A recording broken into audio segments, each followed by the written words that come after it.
Halo semuanya, saya Ataya Salsabila dan video kali ini saya akan membahas sosok inspiratif di bidang kesehatan masyarakat Indonesia yaitu Dr. Ahmad Yuryanto. Beliau dikenal sebagai juru bicara pemerintah saat pandemi COVID-19, sosok yang tenang, informatif, dan punya gaya kepemimpinan yang kuat tapi tetap humanis. Yuk kita bahas bagaimana gaya kepemimpinannya bisa jadi teladan buat kita semua. Dr. Ahmad Yuryanto lahir di Malang pada 11 Mei 1962. Beliau adalah dokter lulusan Universitas Brawijaya yang mengabdi diri di bidang kesehatan masyarakat dan pencegahan penyakit. Sebelum dikenal luas sebagai juru bicara COVID-19, beliau menjabat sebagai Direktur Jenderal Pencegahan dan Pengendalian Penyakit atau P2P di Kementerian Kesehatan.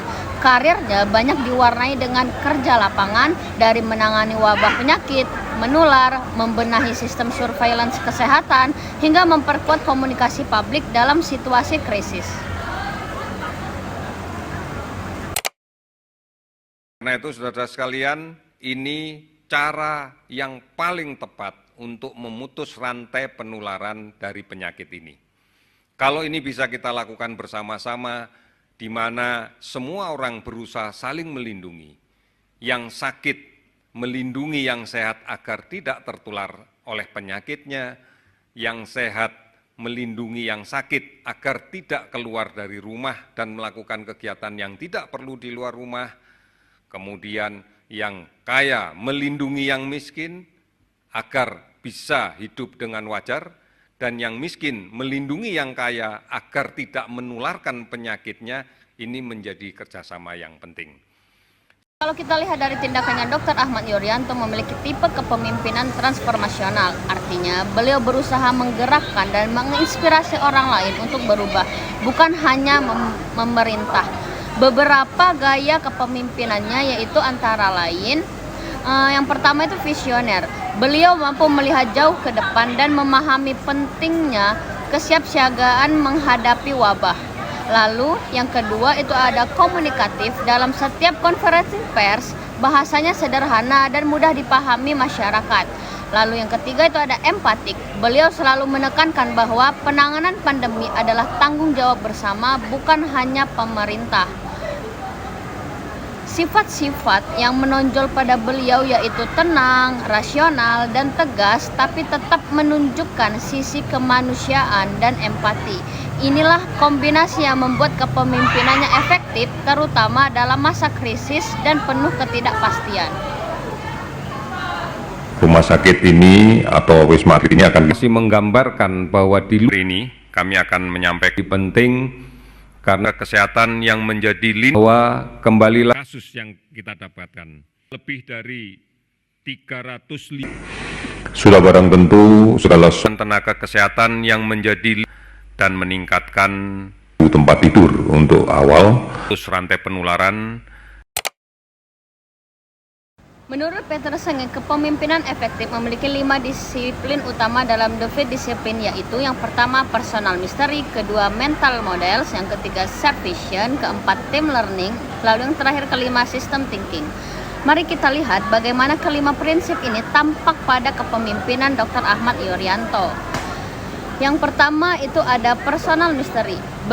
Beliau terus belajar dan beradaptasi dengan cepat terhadap situasi pandemi yang berubah-ubah. Keahliannya di bidang kesehatan masyarakat juga menunjukkan komitmen tinggi terhadap kompetensi pribadi. Lalu yang kedua ada mental models. Dr. Ahmad berusaha mengubah pola pikir masyarakat dari panik dan takut menjadi waspada dan disiplin. Ia selalu menekankan pentingnya perilaku hidup bersih dan sehat. Lalu yang ketiga ada share vision. Ia membangun semangat gotong royong melalui pesan, kita tidak boleh saling menyalahkan, tapi saling menjaga. Visi ini menyatukan berbagai pihak untuk berperan aktif dalam pencegahan COVID-19. Lalu ada team learning. Ia bekerja lintas sektor dengan BNPB, TNI, Polri, dan media untuk menyebarkan informasi kesehatan yang valid dan konsisten. Dan yang terakhir itu adalah system thinking.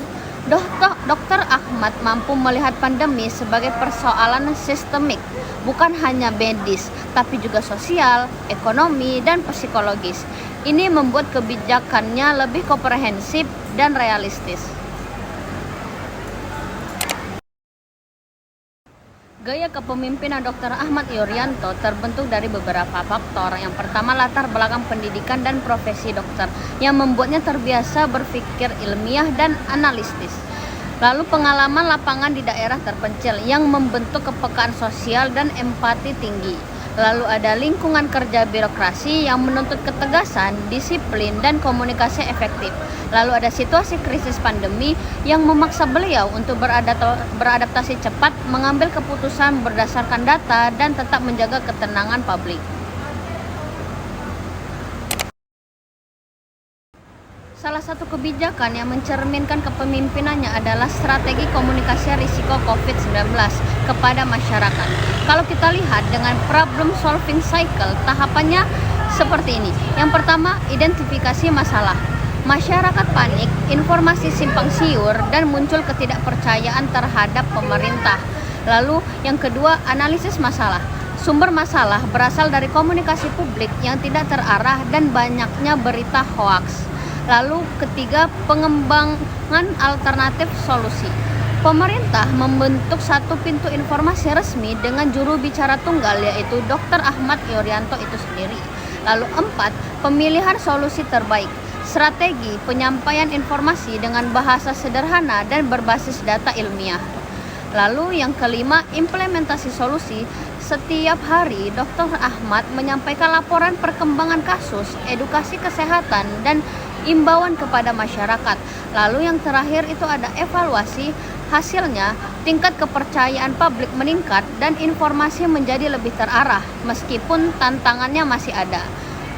Nah, kebijakan ini membuktikan bahwa kepemimpinan yang efektif bukan hanya soal mengambil keputusan, tapi bagaimana menyampaikan keputusan itu dengan cara membangun kepercayaan.